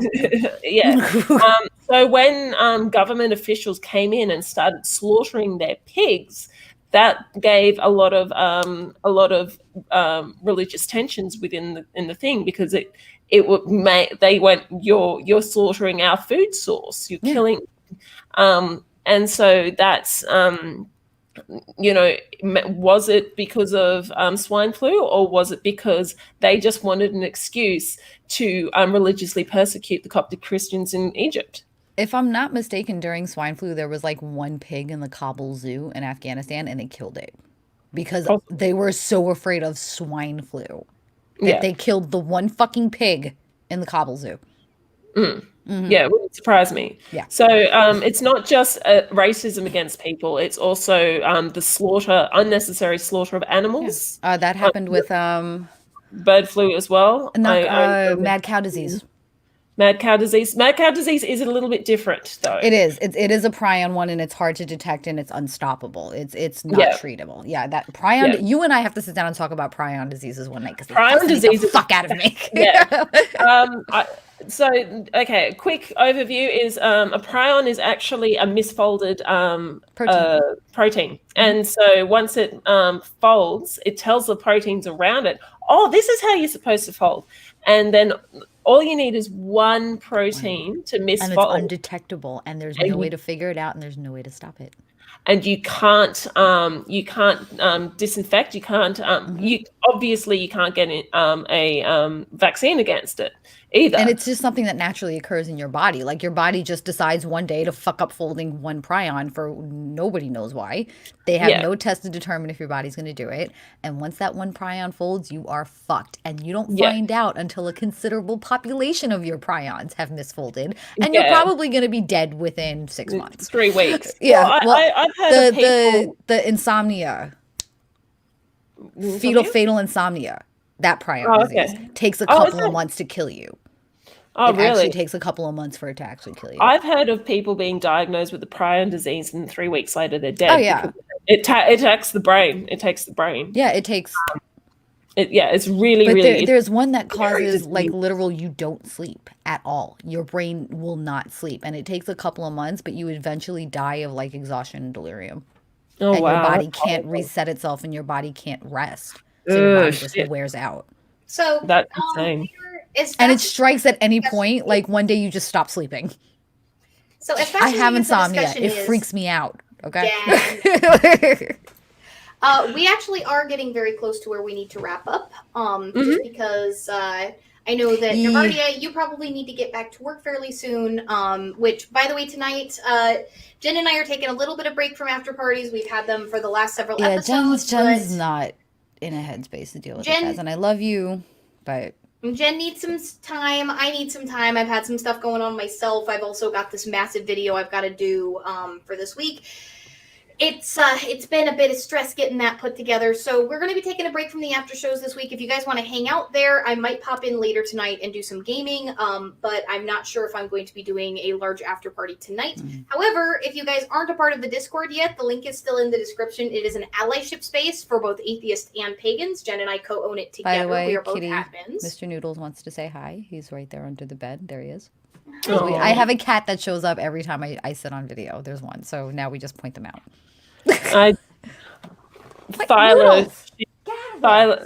Tyler is asleep because it's daytime and they're nocturnal species. I have a snake, by the way, everyone.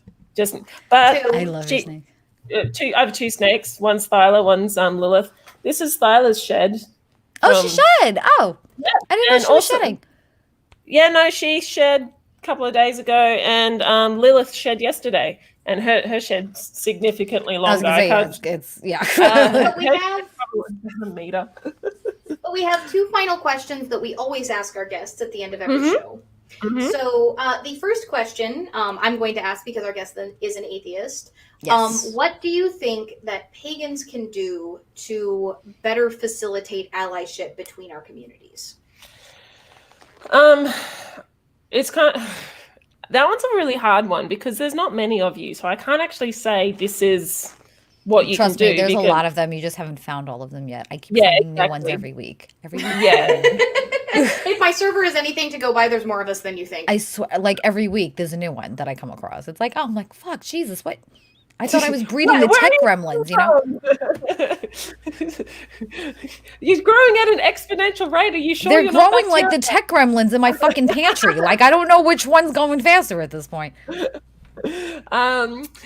Okay, so maybe it would be to come out of the broom closet, but at the same time, I recognize that's a really dangerous thing to do, especially in the US. So especially in the South, like in the South or the East Coast, like, you know, the West Coast, we have a little bit of protection, but even I've dealt with crap. Like I talked about, I've faced violence, I've faced No, workplace actually, in the discrimination, US all kinds now, of things. Donald Trump's doctor is saying that witches are bringing on all the ills and diseases of society and COVID, and it's time to burn them again. Oh, cool. Yes. Right, nice. Yes, and apparently diseases, cyst, and polyps are caused by having sex with demons in your sleep. I thought about that. I had cyst and polyps. Nervardia, I'm gonna send you some info. You want to do a debunking woo episode? This lady is she's fantastic. But you know, I thought about the sex with demons thing, and I was like, we got a fellow Seattleite. I was like, oh, this bitch is crazy, and then I looked at my exes. And you went, For a second, I thought maybe her woo may have had some validity. There may have been something valid there. I've looked at who I've slept with and went, well, shit, maybe. But well, the thing is, I am the sex demon, so that's, you know what, that's gonna be our new little crew. We're just gonna call ourselves the sex demons. The sex demons. That's it. That's just what we are. We're the sex demons. But like, is there anything that you feel that we can do, like on the pagan side, to help facilitate that allyship, even just with individual atheists? Like, again, I think our communities very much are. We are very much naturally inclined toward alliance if you get a lot of the anti-theism out of the way. And I know you've seen my video on that because I sent it to you as one of my allies and be like, hey, tell me that I'm not an asshole, please. And you weren't, and you still got shit for it. So. Yep, I still got shit We for tried, man. Me and Nervardia we were like, yeah, this will be better. And fuck, you still got shit for it. Both of us were trying. Well, yeah. Okay. It's sort of.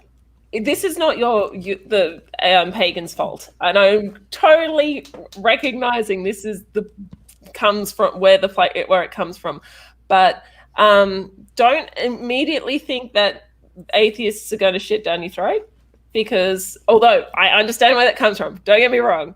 Yeah, you've been to my Twitter. I want to add to that. Don't open your mouth widely to an atheist because they may shit down your throat, but don't expect them to shit down your throat.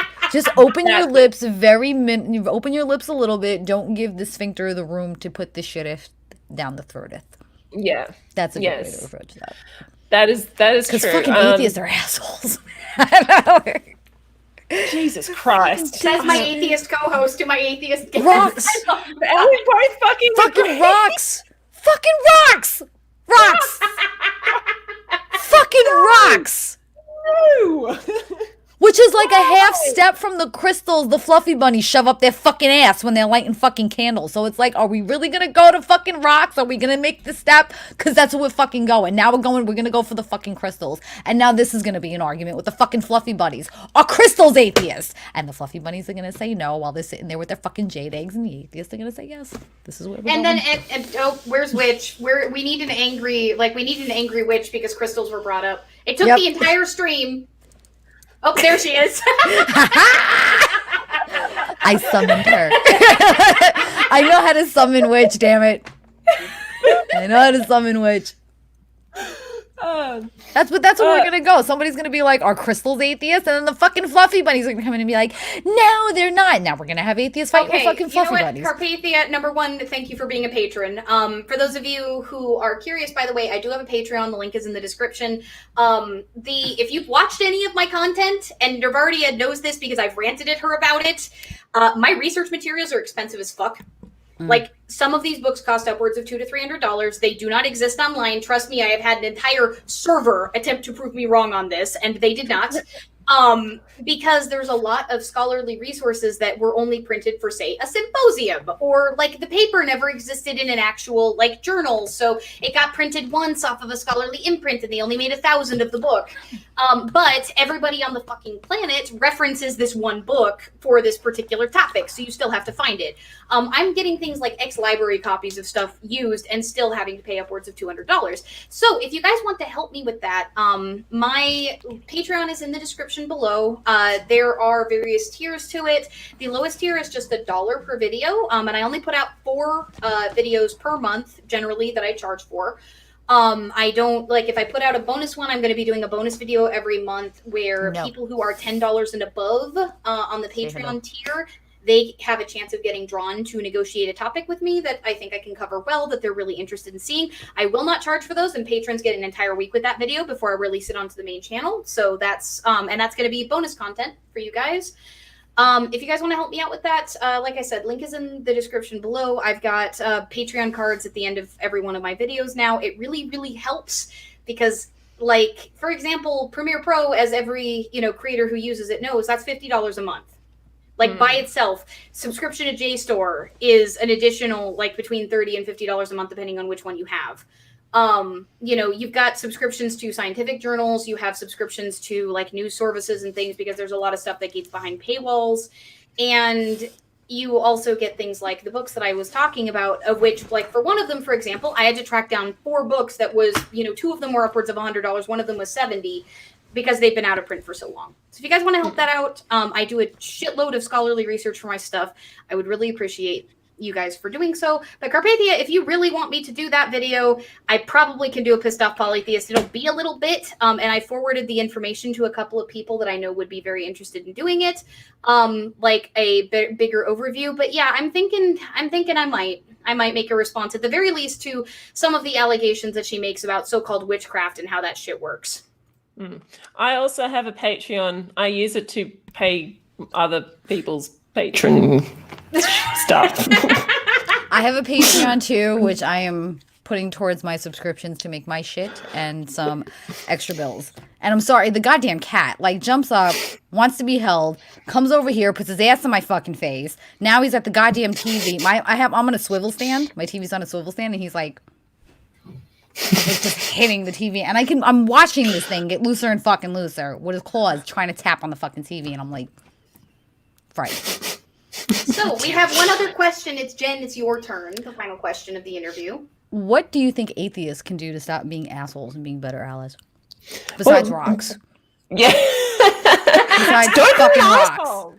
Besides, I can never say this word, Anthropomorphizing. Yes, because that is just one of those words that my mouth doesn't form. Yeah. Okay. Doing that. Just your belief, if you have a god or not, whatever, is not you. Stop making people's religion about them.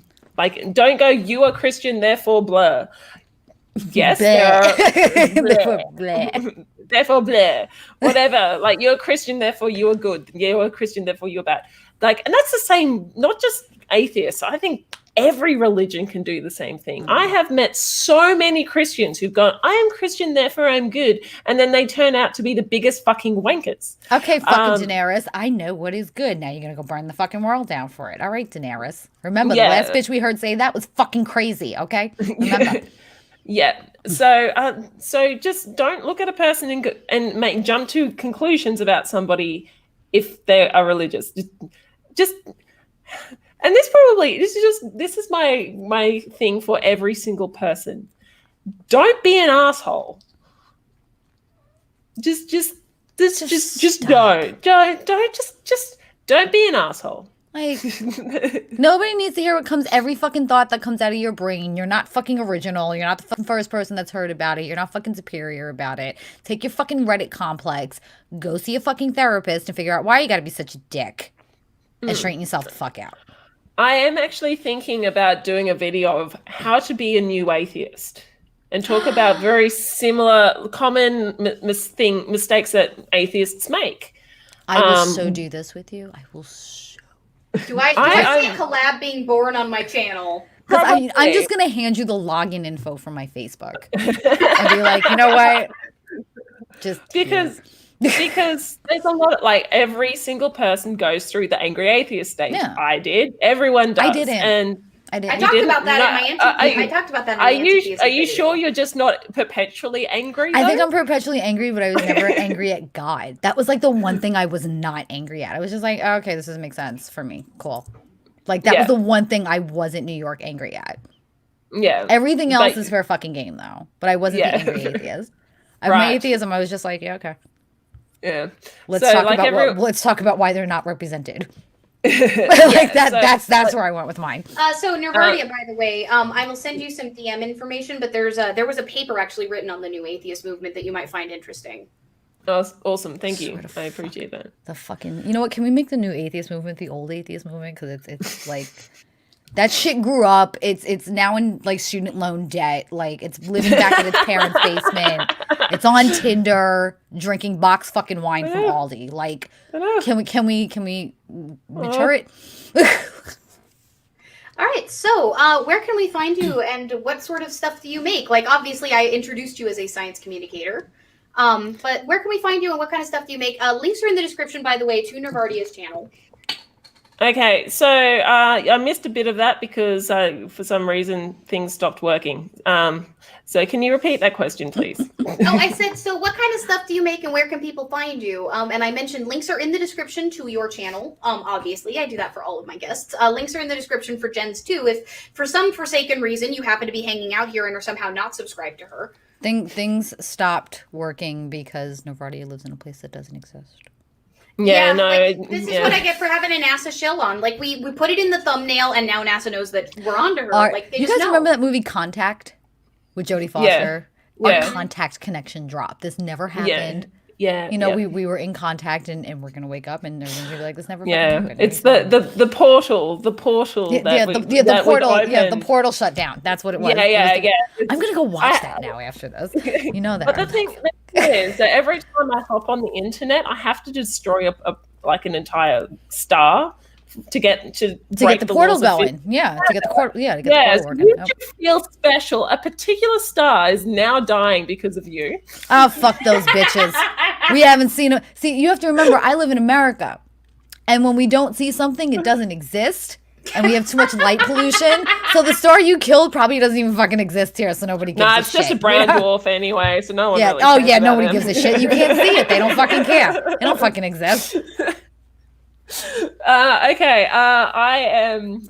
I'm under the delusion that I exist.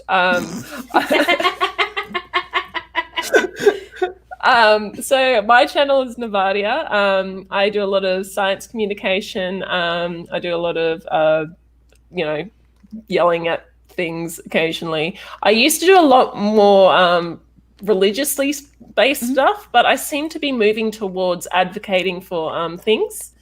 So, as I was talking about... you did do one on snake handling not too long ago. That was very much religiously based. Yeah, and I also did one last week on purity culture, like on just responding 30 reasons why 30 secular reasons why you shouldn't have sex before marriage, which was, utter bullshit. And there were a lot of unstated assumptions. Like Philosophy 2 put out a video on logic very recently, and there were so many parentheses unstated assumptions in between all of those reasons. It was painful to listen to. Yeah, it was not great. So that was one of those, oh shit, I haven't written a script. I think I'm the only fucking person that doesn't do scripts. I think I'm like the only one that doesn't do scripts. Scripts are good. And no, it is true. Nervardia is not a genus of bacteria. No. Nervardia is a virus. So you are currently... She's COVID-19. Apparently, you are spreading your delusions among the community. Because she's COVID-19. She spreads. That's what she does. That's it. Misinformation spreads very much like a virus. Yeah. Somebody's going to clip that. Somebody's still going to fucking clip that. We're going to hear that. I am not real.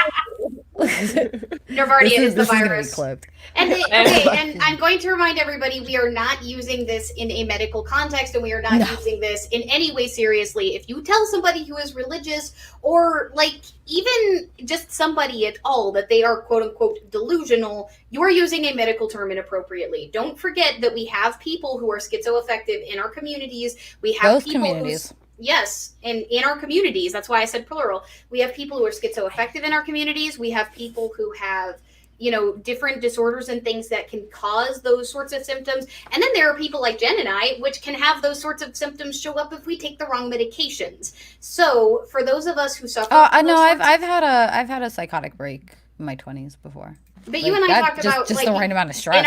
In our last episode, we talked about mic dropped, official. Okay. Every episode, my fucking mic drops. Everyone. Yeah, in our last episode, we talked about taking opiates and hallucinating. Mm-hmm. Oh, yeah. I hallucinate and fucking pass out on opiates. Like, yeah. So, remember, guys, do not use those sorts of terms in any sort of derogatory way. If you do that in my Discord, it is an instant ban. Oh, no, not an instant. First, I come in, roast you to fucking shreds, make you question your existence, and then you're banned. That's only if Jen catches you before one of our mods mercifully terminates. Oh, yeah. Hope. On whatever you hope on. If you are a praying person, if you are not, you better find something to fucking pray to. That they catch you before I do. Go pray to the rocks. Go pray to the right. Go pray to the rocks. Go pray to the rocks that the fucking mods find you before I do, motherfucker. All right, so you do again, links are in the description. Thank you so much, Mero, for showing up. I know that this was kind of an in between shifts and things for you, so I'm really grateful you got to be here. You're so much more adulting than I am. I get jealous. As I said, guys, Mero is a fantastic ally. She's also a very, very good friend and has been a good friend for a long time. We've worked closely together for quite some time, and also she's very good friends with Jen as well. So this very much deep, long-term friend of the channel, and I was really glad to have you on. Aliakai is my script editor. So she was my first, the first time she edited one of my scripts was when I kind of went after John Richards.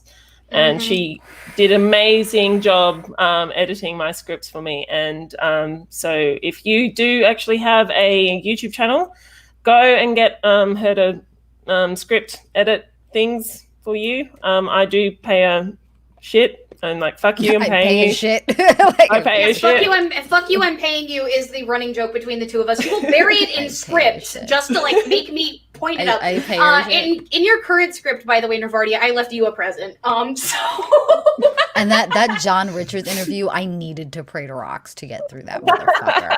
I'll try being in, actually. I think that was the first time me and Mero actually talked, and I was like, I don't know how you didn't get up, get on a plane while his camera was on and beat the living fuck out of him live on YouTube, because I would have. My ass would have been at the fucking airport. He'd be like, where'd you go? And you just see me come in and beat the ever-loving shit out of him with a fucking hammer live on fucking YouTube. It was fun. It was fun.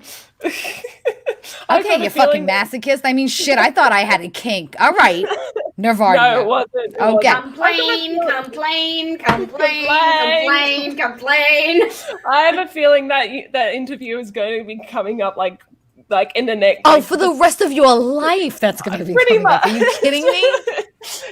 You are never living that one down. No, ever. No. I'll be 85 and I'll be like, I remember the time I was yelled at for 45 minutes. We will be 85 on video calls at the old folks' home. I'll be you'll be complaining about something. I'll just look at you and go, complain. All right, so I'm gonna clear everything out. Thank you again so much, Mero, for coming on. Thank you so much. I love having you. I love you. And thank you again, Jen, as always, for co-hosting with me. We have so much fun. Yeah, having us here. I actually wore all the red tonight because I know how much it fucks with computer designers with the pixelation. So I was like, well, I'm mad. I'm going to make everyone else mad tonight, too. So, and remember, everybody, we are stronger together.